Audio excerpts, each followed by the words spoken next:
you is, have you told this story before? Not the entire story, ever to anybody. So in my head, only hippies would give birth at home, right? American hippie kind of like, chill vibe in water. I could never picture myself. Okay. What happened? So my water broke on the 28th. My husband Arnav asked me, what do you think of home birth? I said, of course, yes. Wow. Call Augustine now. The moment when it was time to push. Yeah, tell me about that. I want to hear. I felt the most powerful in that moment. Do you remember Arnav through the process? He did so well. He was like rock. I don't know any man who is as strong as how much Arnav was. Because he was holding all of you. Yeah. You and the baby, and then they were all in his arms. It was so beautiful. I know.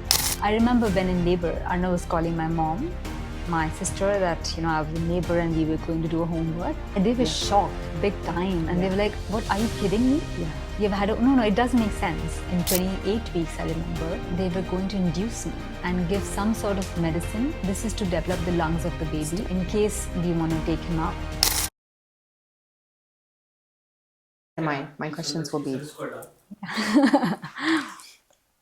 Yes? Is it rolling? No, not yet. Okay.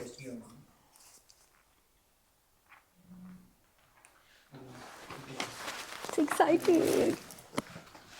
So I've had a home birth with my midwife, Augustine, and I'm here today with her. So I wanted to share my whole story from start to finish.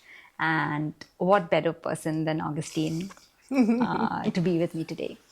It's such my honor. I think it's so extraordinary that you are ready to share this intimate journey and help other folks find their truth and their power. It's really special.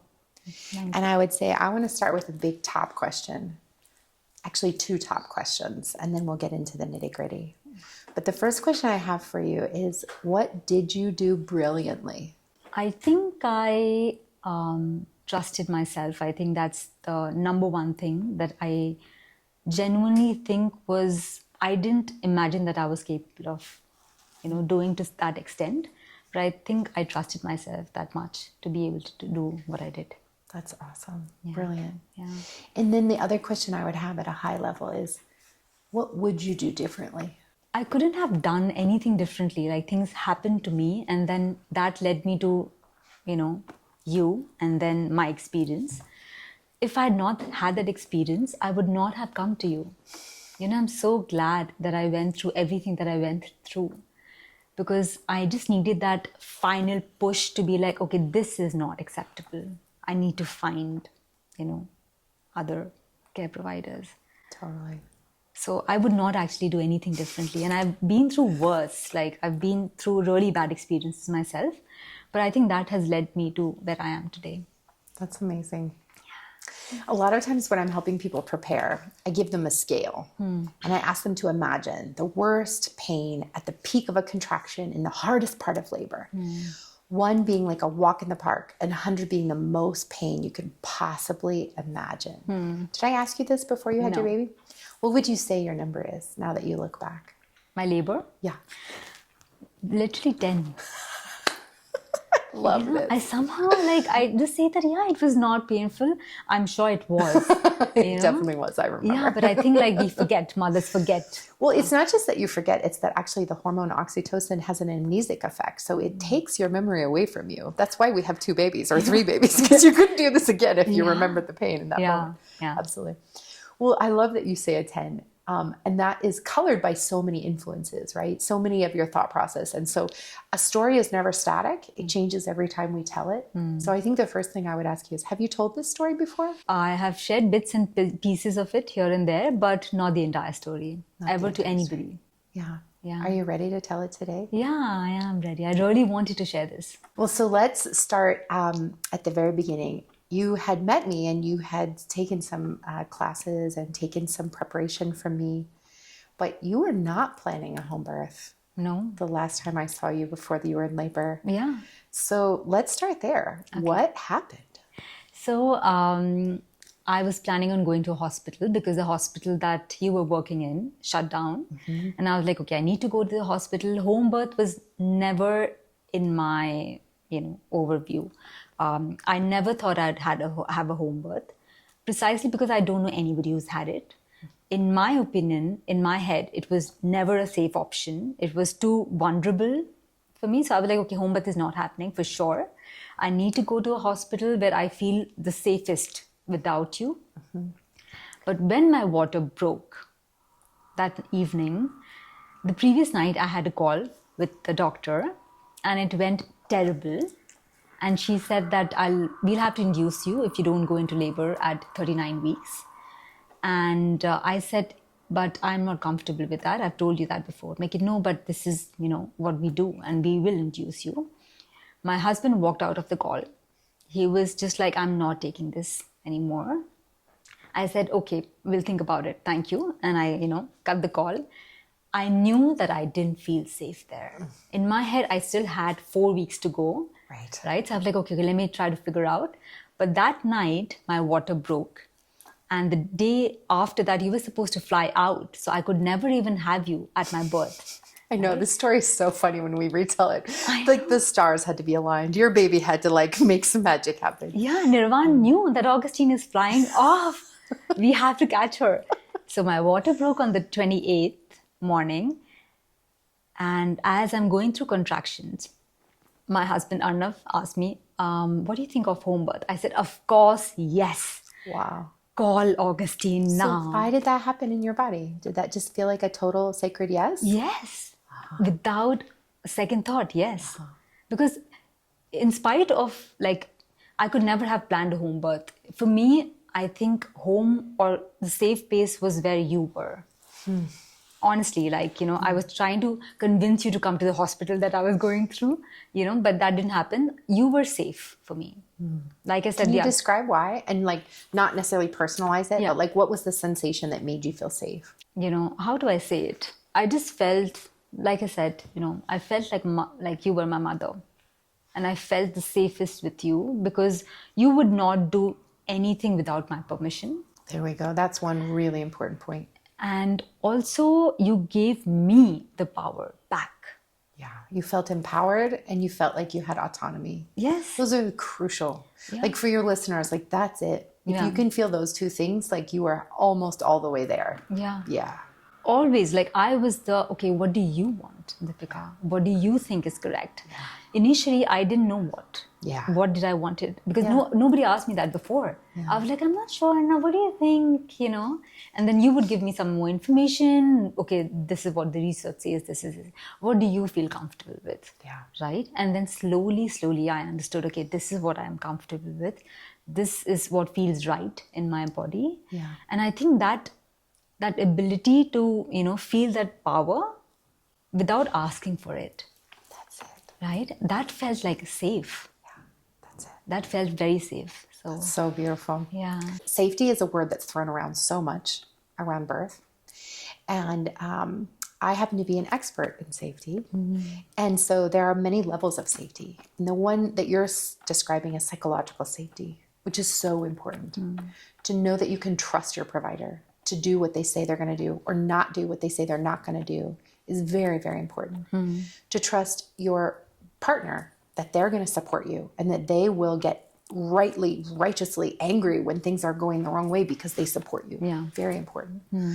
But then there's a piece around the physical safety that I want to kind of address, especially since we're talking about home birth. Yeah. And so many of your listeners will be unfamiliar with home birth or even afraid of home birth, right? Yeah. So the location actually matters very little. You had a home birth because that was the last location option for you and for me, given that the hospital I was working at closed. But actually, you could have had this experience really anywhere, And I think that's important for folks to know, is that home birth with a midwife has lots more to do with this, the psychological safety, than it does the physical location. But home birth midwives carry everything that a level 1 hospital has. So we have resuscitation equipment and catheters and IV equipment and pharmaceutical medications to stop hemorrhage. And we have all the same stuff that a hospital has. Yeah. Now, if you get into a tertiary hospital with a big powered NICU, we don't carry all that stuff. And we don't do blood transfusions at home. And we don't do surgery at home. But normal birth is not surgery, Yeah. right? And so everything else where we would do genetic testing, lab results, where we might give medication to stop labor or start labor, where we might monitor the baby or deal with IVs or catheters or all that stuff, we carry all of that. Yeah. And so in essence, a home birth with a modern midwife is very much like being in a hospital, except for, as you said, you don't see all this stuff because we bring 2 big tubs of equipment and we trade them into trays and they slide under beds and they're out of sight, out of mind unless we need them. The other thing that's really important when we talk about safety is that we talk about having enough people. And there were other people at your birth, Yeah. right? Yeah. So as a primary midwife with lots of years of experience and training, I can say that birth is not safe unless you have at least the number of people, of patients you're going to have at the end of the day, which is mom and baby, right? So a rogue midwife doing births all by herself is actually not safe either. Because mom and baby can both have emergencies at the same time. So we need to have enough providers to take care of both patients, plus charting and cleanup and all the other things. Right. And so my minimum is 3 people at a birth. So how many people do you have at your birth? I think 5. Yeah, you had a few people there. Yeah. Exactly. And so that's really important when we talk about safety. But I want to ask you about what your experience is with those other people. Did they stand around and stare at you? No, I think I was just left to myself. Yeah. I was asked, who do you want around? Yes. And these conversations also, I think we had before did. we went into labor. We did, just in case. Yeah, just in case. Yeah. Even at the hospital, Yeah. right? Who do I face? Yes, Feel safe around. that's right. I was left alone. I think that was the best thing. I was left alone. If I wanted, my husband would come in. He would rub my back. Yeah. You would come in once in a while to check the heartbeat of the baby. To ask me if I'm okay, what do I need, if you can help me with certain positions to help me with the labor. It is such an organic process, though. Yeah. And the people that attend you should be sort of invisible. Yeah. And I feel that when I think about my birth, I feel by myself. I don't feel like... But not scary by yourself. No, not scary. It's not like people hovering around my head, right? So that's not there. Right.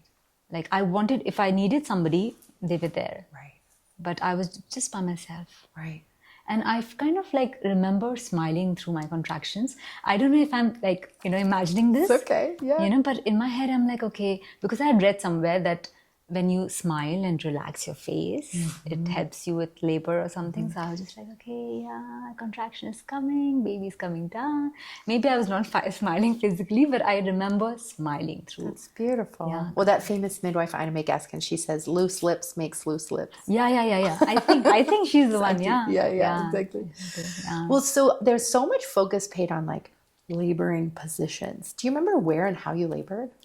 Did you spend time on the toilet, in the shower, on the bed? Like, did you move around? What was it like for you? Yeah, rocking from left to right, changing weight from left foot to right foot. I think that gave me the most comfort. And somebody to rub my back clockwise. Oh, it's so fascinating. Yeah. I love this. And Arnav, because he was handling so many things, he would come in and rub anti-clockwise. And I was getting really mad. Arnav, can you just do one thing correctly? So, I was like, okay, you go away. And then I call somebody else to, okay, just rub it like this, Yeah. But yeah, I think that gave me the most comfort. And I think at one point, I remember you coming in and you asking me, should you, show me something that might give me more comfort. And then you helped me be on the ball and like rock a little bit on on the bed. Yeah. I think that's what we tried a couple of times. Hands and knees can be great. Yeah. You did spend some time on the toilet, I think. A few contractions. Oh, did I? Yeah. Oh. I remember you in there. Okay, I don't remember. We do have that amnesic where we kind of lose the memory. Well, so your labor progressed faster than we thought it would. Do you remember that sensation? Yeah, for sure. I remember wanting to poop and me telling you that, Augustine, I think, and I read like at places that, this might be like that time that it's time to push. And I'm like, Augustine, I feel like pooping. I think this is it. And you were like, oh, maybe it's too soon. You want to try out something? You want to go to the toilet? And in my head, I was like, what if the baby comes out? And you were like, don't worry, we'll catch the baby if the baby comes out. I was like, okay. Totally. And then at one point, I remember, Augustine, can you please check me? Can you please check because I feel like pooping? And then you're like, okay, I don't recommend it. It's not needed. I can see how you are. But okay, let's check. And then you checked me and you were like, okay, time to push. Yeah. It was so shocking. Yeah. Well, let's pause here and let's get into a different kind of a story here, because I think your listeners will want to hear about vaginal exams. It's one of the things that women are the most afraid of and the most traumatized by. And we do it really differently. Yeah. Are you willing to talk about that? Yeah, sure. Yeah. What was your experience? Were you afraid of that? Had you had vaginal exams before? Yeah, so I did have one time early on during my pregnancy, and that was very uncomfortable.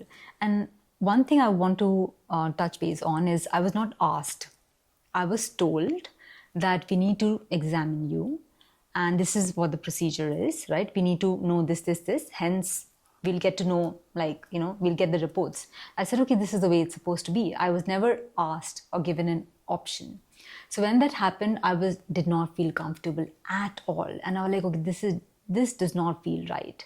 We need to stop. I don't need to get this. So yeah, and then later on when I spoke to you about it, you told me why. Yeah, why we do it, what the tool is. Yeah. Yeah. So yeah, after that, I haven't got it. Well, I remember us in a prenatal and you were like, are you going to check me? Yeah. And I was like, no. Yeah. Why? Yeah. And that whole unlearning that actually someone sticking their fingers inside of you is not required. Yeah. That's an important unlearning. Yeah. And then you asked to be checked. Yeah. And tell me about like what that felt like. I feel like everything around my experience with you felt very safe, Augustine. Even if I asked you to check, which I don't think I would have asked, my other doctor, previous doctor, because it would feel like intervention. Like I asked you because I felt very comfortable, very safe with you. And the only reason I asked you because in my head, I was like, okay, I think this is it. I think I'm like, feels like it's time to push. And I just wanted a yes from you. That right? confirmation. Yes. So just so your listeners know, like how a vaginal exam should be done is definitely consent. Yeah. And then we get the person comfortable, which oftentimes means pillows under your thighs so that you're not holding muscles to hold yourself in position.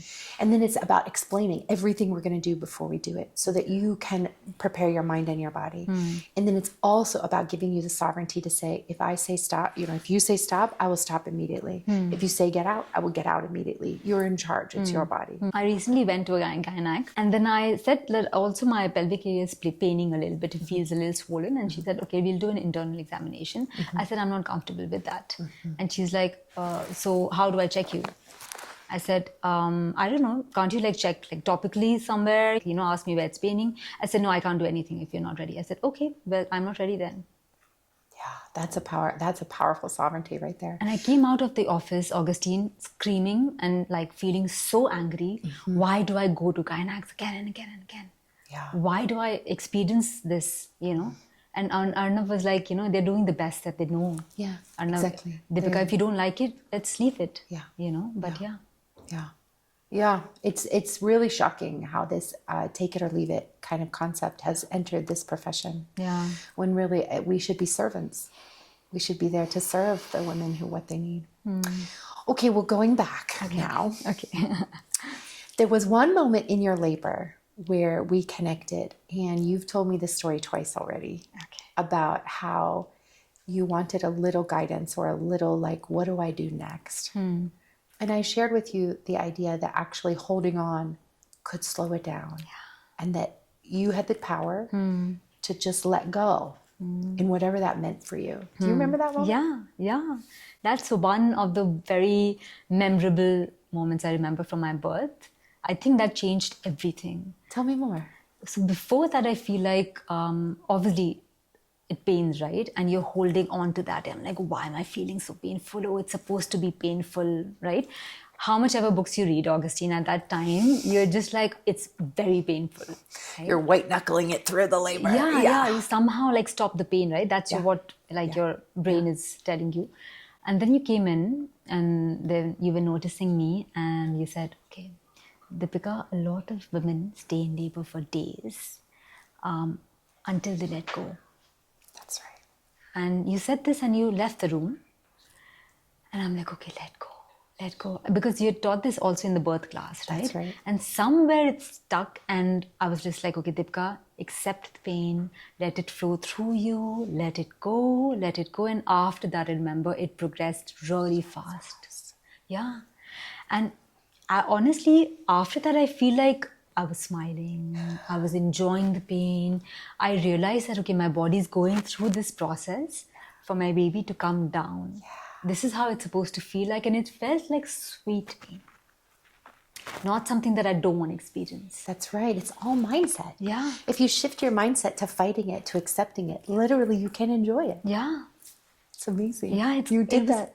Yeah, you told me to. You did that. Yeah, when you said that, Augustine, I was like, oh my God. When I think about it right now, I'm just like, I'm so glad when you came in and you told me to let go. That changed everything. Yeah. I'm a fan of boiling actions down to their simplest common denominator. And when you think about labor, the action and the work of labor, it is simply to open. That's what's happening. Your mind is opening. Yeah. Your legs are opening. Your cervix is opening. Your pocketbook's opening, right? Like it's all opening, right? That's the energy. Yeah. And so the second part of labor is when you let go. Yeah. You let the baby come out of you, right? Yeah. And so opening is kind of an ephemeral kind of a thought. Like we can't always imagine what opening feels like, but we can imagine what letting go feels like. Yeah. Yeah.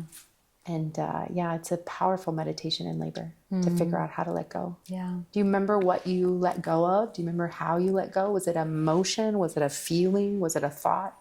You know how you get a cramp? Yeah. Right? And then you hold on to that cramp. Oh my God, it's paining, it's paining, it's paining. And I remember as a child, when we were dehydrated, I would get a cramp often. And my mother would say, let it go. Just let it go. Relax your body. Let it go. And I think that's what it felt like, to let go. Okay, this is the pain I'm feeling. And then the cramp would go away. Amazing. But that's the only way to go, like to make the cramp go away. The more I held onto it, it would pain more. You've had training in this. Yeah, now this So is the first awesome. time Your I'm mama thinking about- prepared you so well. Yeah, this is the first time I'm thinking about how it beautiful. felt, but that is how exactly it felt. It's And I think it beautiful. helped me to know what was happening with my body. Yeah. Right?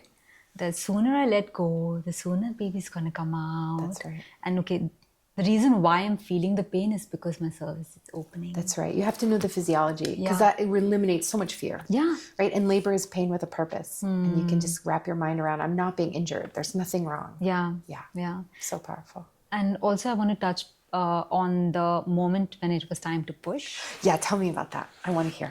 It was, I felt the most powerful in that moment, because I'd read stories about how you feel and, how you felt like while pushing. And my personality is very soft, Augustine. I'm very sophisticated. He's like very quiet. Yeah. At that moment, I felt like a lioness. Yes. I felt so strong. And I felt I was making sounds like very loudly. Yes. Without thinking about who was there, what others were. It was a home birth, right? So You there had were, stopped censoring yourself. Yeah. Yeah. It felt so good. Yes. It just felt like I own this, right? Yes. And it just felt so powerful. Felt so good. It does, actually. I think when we hear women laboring and making those big sounds, on the outside it feels scary, but on the inside it actually feels powerful. Yeah. And that's what's so devastating about doctors or nurses shushing women, right? Oh, really? I've seen this before. Yeah, shh, you're gonna scare the doctor. You're gonna scare the other patient. Shh. Oh my God. Right? Can you imagine? Oh my God. Yeah. I mean, women have been told that. But on the inside, when you find that primal sound that helps release the pain that you're feeling, nothing could feel better than, you know? Yeah. In the same way, and again, this is where we have to acknowledge the physiology, is that the same body parts, the same hormones, the same emotions are involved in lovemaking. So in the same way that being held in silent, holding yourself and being trying to be quiet doesn't make for great lovemaking. It doesn't make for great birthing either. actually releasing and blooming and blossoming and letting yourself go is what actually is powerful in both places. Right. And so this is the great parallel, because I oftentimes will ask women, like, what is the environment that you're comfortable making love in? It's probably not spread eagle in a hospital with bright lights. Right. I mean, I'm just throwing it out there. If that's your kink, okay, but it's probably not. So probably it's a quiet, dark, safe place with just your partner or a trusted, person. Like, that's the same for birth. Yeah. And so when you choose that space, you can let go. You can own the feeling. You can own all of it. And then, ta-da. Yeah. So from a very physical standpoint, what does it feel like when you feel like you have to push? Because a lot of women are told it's time to push, but they don't get that internal feeling. Can you remember and describe that feeling? So one thing was I felt like pooping. That's it. Right. And also I felt like it felt different. Like my cervix was done opening. I was having contractions. What does that feel like? It feels a different kind of pain from the normal contractions. For me, like the contractions are coming, going. But that contraction feels very different from everything else that I've felt. Correct. And it's kind of like a full stop. Yeah. Yeah. Like I still feel the contractions. I'm still feeling everything, but it feels different. Totally. In different parts of the body. Do you remember the pressure? Like in your pelvis or in your bum? Yeah, in my bum. Yeah. Yeah, that's a very common sign. Yeah. Yeah. And sometimes there's actually this whole plateau where contractions stop for a little bit. And that's how we know we're almost to that stage. Oh, okay. And sometimes well-meaning but completely uninformed hospital personnel are like, we have to give Pitocin. It's not working. Yeah, like, yeah, no, yeah. just enjoy your rest. Yeah. It'll come soon. Right. Exactly. Yeah. So pushing in a bed is weird. Yeah. And you had to get up, because I think you tried it there first and then you were like, I don't want to do this. No, I think I was standing. Yeah, you totally on the wall. I remember that. Yeah. So I was pushing there and then I got tired because I think my legs were tired, and then I used the stool. Yeah, we brought a birth stool for you. Birth stool, and I think that's where I finally pushed. Yeah. Yeah. Do you remember the moment when your baby was born? Yeah. What's your most memorable moment? What do you see in your mind's eye? When the baby was lying on me, not immediately after birth. I don't remember, because I was like, is my baby okay? And like we were checking the heartbeat and everything. So I don't remember that moment very clearly. What I remember was on the bed when I was lying down, I was being stitched. And that's when I had the time to absorb. Do you remember Arnav through the process? Yes. What's your strongest memory of him? I think him just being behind me, because I think everything that I do, I really worry about him. Seeing me in pain, I wanted to kind of like show less pain, because I thought that it'll really worry him, if I was okay. But I think he did so well. He was like rock. Yeah. I don't teach know classes now. I don't know any man who is as strong as how much Arnav was. This is how it's supposed to feel. Yeah. Your man is supposed to feel like that rock that you couldn't live without. Yeah. If they get removed from that environment, how are you supposed to raise children together? Right? When it gets really hard, you need this moment. 100%. He was so strong. He was so supportive. And he was juggling like food deliveries and the maid and the timing and the dog. He was running around doing all the things, but he was so present with you. Yeah, he was. And when you pushed your baby out, he sat on the bed. Yeah. And then you sat on the stool, and then you leaned back into him. Yeah. And then you could see him sort of bloom as a father himself, because he was holding all of you. Yeah. You and the baby, and then they were all in his arms. It was so beautiful. I know. After you were stable and normal and visiting with your baby, what happened after that? Because I think people don't quite have a picture for what happens after the birth. Yeah, so I think it was not all, perfect. Like, I don't want to portray that everything was perfect. I did have a hemorrhage, I did have a tear. But yeah, you guys took care of it. Well, let's talk about it, because I think these are some of people's biggest fears. The episiotomy rate in this country is madness, right?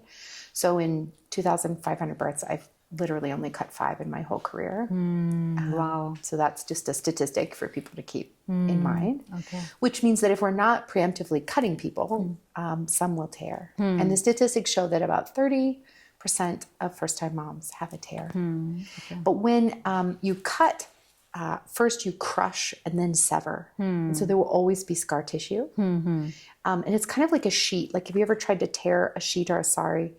And if there's no nick there, like it's very hard to give. But if you create a nick, then it'll go all the way. Yeah. That's kind of what the episiotomy does, which is one of the reasons why I avoid it as much as possible. Okay. So because you didn't have a cut and you had a natural tear, when the skin tears, it pulls apart and all the tissue is still live. And so when you put it back together, there's little to no scar tissue, Okay. which is really important difference for people to know. So even though the idea of tearing sounds really scary, it's actually much less painful than being cut. Okay. Interesting. It's a little bit harder to put back together, which is why the gynecs are trying to avoid it, because the straight line is always easier. Okay. But it's not safer for you and it's not less painful. Okay. So when you tear, we do want to repair that tear. We use lidocaine so that we can numb the space. And of course we use baby so you can smell your baby and get distracted. Yeah. Do you remember being sutured? Yeah, I remember. Was it painful? No. You didn't feel pain? No. Do you remember being overwhelmed or scared? No, I was just like happy to be with my baby, to be honest. And I didn't feel any kind of, like I felt like something was going on down there, but I didn't feel pain. I don't have any negative memory. It was just something that, You had to go through. Yeah. And that's good to know. And anyone who's listening should know that you should not feel pain while you're being sutured. If you are, you need to ask for more pain medication. It should be a painless experience. Yeah. Tugging and pulling and awkwardness because someone is between your legs, but it shouldn't be painful. Yeah. That's important. Yeah. Before we sutured you, we dealt with the hemorrhage. And so a hemorrhage is when you bleed too much. Yeah.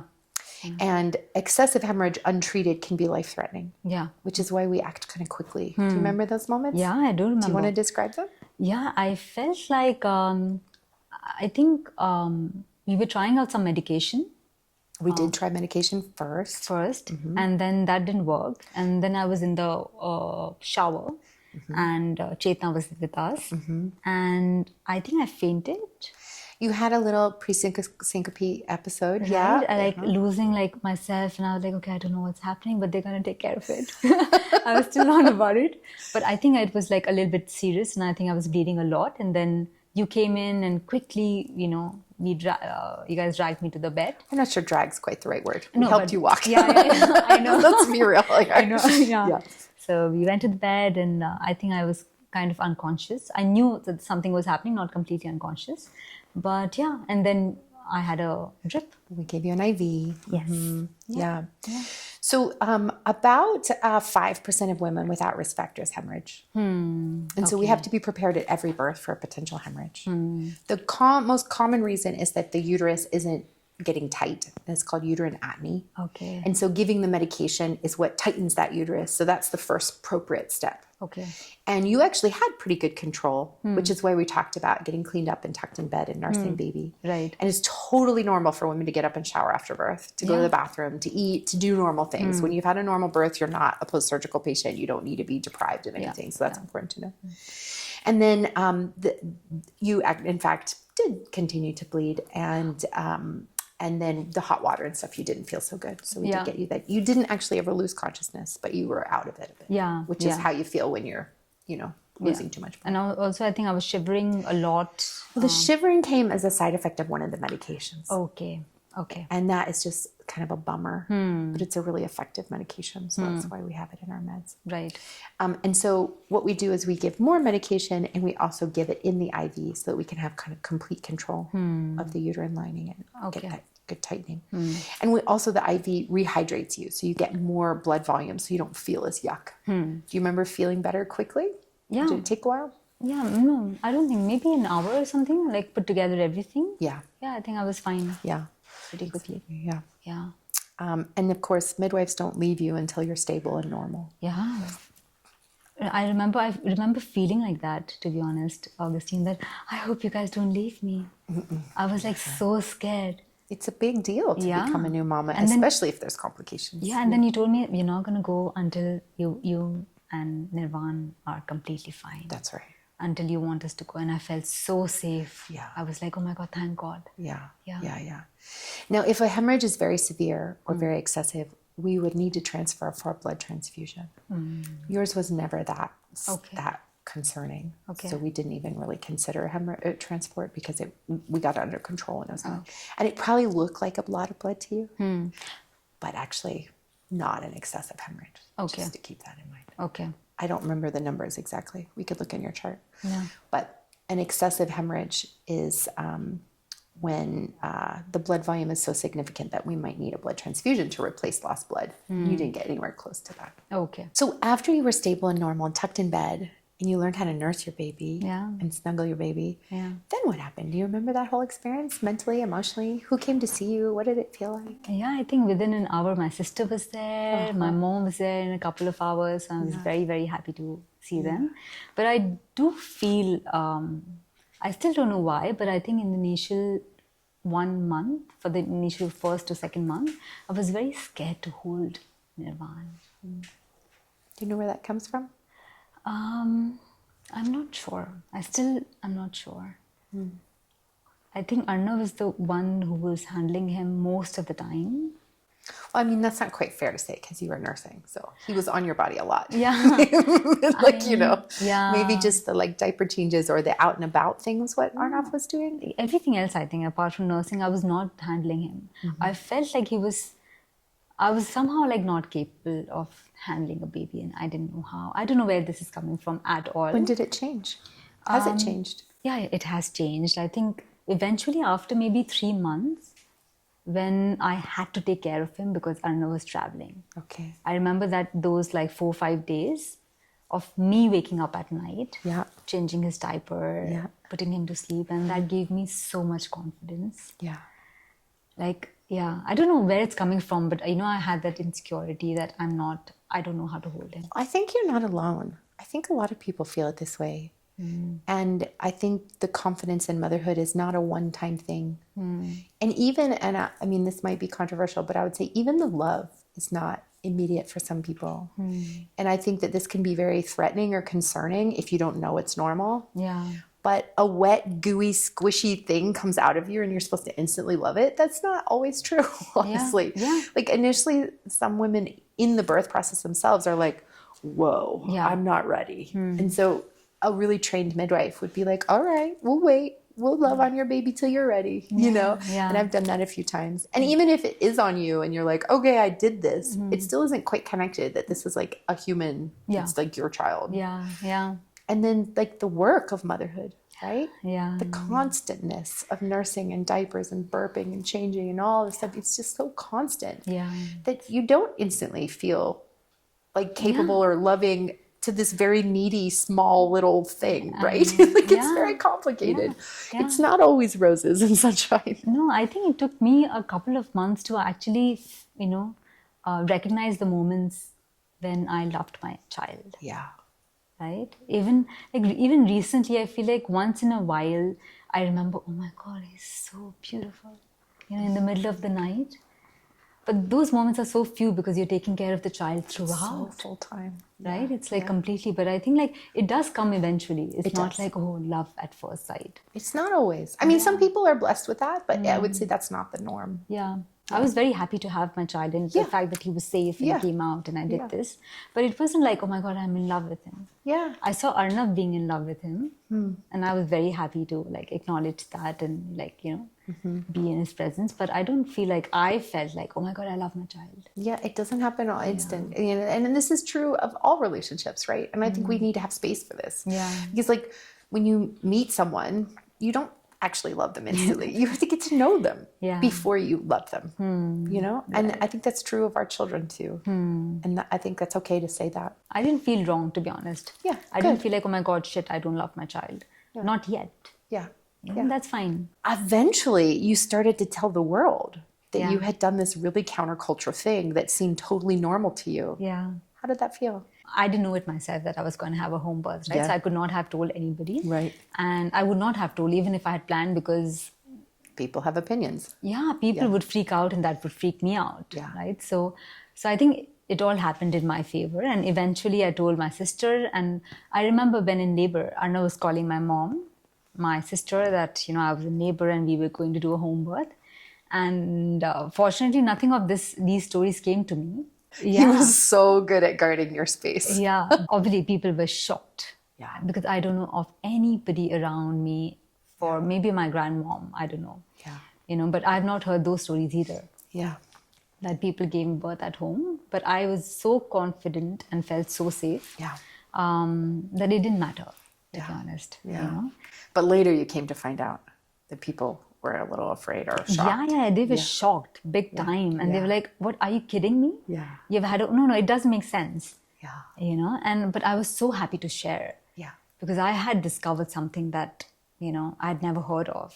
And I want people to know that somebody like me. So in my head, only hippies would give birth at home, right? All the videos I saw online, Augustine, they all looked American. Yeah. I didn't see any Indian Yep. having a home birth. Yep. American, hippie, kind of like, chill vibe in water, sometimes just like.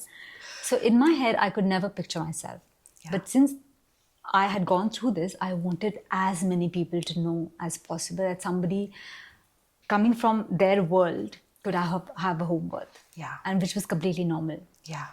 So I wanted to spread this And since, I think you've met a few more people. There was a few after you, and then more before you, and you've met a whole circle now, because it's not actually unheard of. Yeah. It's rare, but it's not unheard of. Yeah. There are midwives in India, and women are having home births or birth center births, natural births, a lot of places. So have you kind of found a community out of those people? Yeah. I mean, you're building one here with the podcast. I have a couple of people who have done home birth, and it feels like such a small community, and tight community actually, not small, but it feels like you know what I'm talking about, right? And I think that feels so good. It does. Because how much ever I share with people who are close to me, they would never feel what I feel, right? So I think honestly, it just feels good to have people who have had a very similar experience, because I think somewhere you kind of connect differently. Well, one of the things you told me off camera is that when you thought of telling people the full story, it felt really heavy. Yeah. Would you mind sharing that? People who are already mothers around me have had very traumatic births, right? Some people talk about it, some people don't. Yeah. But I think I was so excited about my experience that I wanted to share it with everyone. And the minute I started sharing, I felt a sense of, loss in their eyes and not wanting to hear. Oh, okay. And I felt hurt.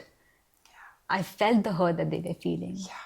So I did not want to share my story and my joy, because they have not had the experience. I felt that too, attending births, and I would help someone have a powerful VBAC or help someone have a transformative experience. Yeah.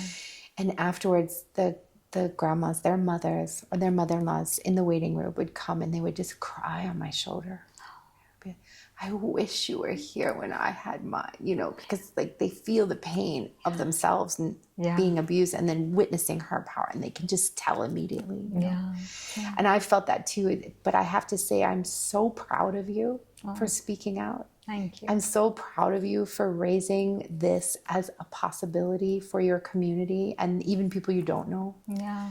Because even though your tendency might be to stay quiet, to not hurt their feelings, actually, I think most of them would agree that to stay quiet would do a disservice. More women would be traumatized unless they get to hear there's an alternative. Yeah. So I'm so proud of you. Thank you. You're going to be a total game changer. I honestly am not advocating for home birth. No, I get that. I'm not either, actually. I'm just here to tell you that there is a way where you can feel empowered and powerful, and there is a way where you are the one to make a decision of what you want. That's right. Either in a hospital, at home, wherever it is. That's right. And to get a midwife, to be honest. Yeah, because I think that really helps. At the end of it, you doubt yourself, right? Along the way. Yeah. And somebody's there with all the qualifications, right? And the knowledge to tell you, okay, this is what the research says. This is the knowledge that I have. Yes. What do you want? Yes. And I think that has really changed. I don't think if midwives were not a part of my journey, I don't think I would have experienced this ever. What is one thing that you just really hope that women preparing to birth know? like from your whole journey, everything you learned inside yourself and outside yourself, what would you like to pass on to those women who might be hoping for a pregnancy or thinking they might at some point in the future become moms? What do you want them to know? I really want them to read books. I think that really helped me, and to do their own research about even the tiniest thing. I think that makes you feel empowered already before going into anything for that matter. Epidural, for example, like a small thing, right? What are the pros and what are the cons? And then make a decision. Nothing is right or wrong. It's That's right. completely your decision. But I think just being educated, I think makes such a huge difference. So I think reading about it, listening to podcasts about, people that are qualified, I think that makes a huge difference in preparing. And that makes you more confident as a mother. It has been such an honor to hear your birth story. Is there any part of your story that you haven't told yet? Do you feel like you shared all of it? At one point, in 28 weeks, I remember, they were going to induce me and give some sort of medicine. Steroids. Yeah, no, to me, saying that this is to develop the lungs of the baby in case we want to take him out before. Yeah. And that made me stop everything and, find you guys. Yeah. So I feel like it's not, when I share my story, I think people think that, it was like amazing, the entire pregnancy. No, you had a hard go of it. Yeah. Yeah. I was bleeding a couple of times, which was very scary as well. Mm-hmm. Nobody talks about it, but now that I spoke about it, a lot of my mothers now tell me that, I was also bleeding in my second month, Why didn't you tell me about it before? I wish like people talk about these things. So it becomes okay that, I need to check, but it's okay. Like somebody also went through something. Not alone. Yeah, exactly. I think that gives you some kind of like solace. Yeah. One last thing, Augustine. Tell me. I think you are a goddess. Stop. When I really, really think that India needs you and you need to stay in India to bring this wave of midwifery, to educate as many people as possible and just to, be here. And like, I think there's so much that we'll miss out on if you go away. Thank you for that. And while I'm not doing regular births, I do have a consulting firm. And I love helping hospitals build maternity units. So that I'm always available for. Okay. I'll leave your details. Thank you. Thank you so much for joining me, Augustine. Thank you for having me. Thank you so much. We're having a little love fest over here.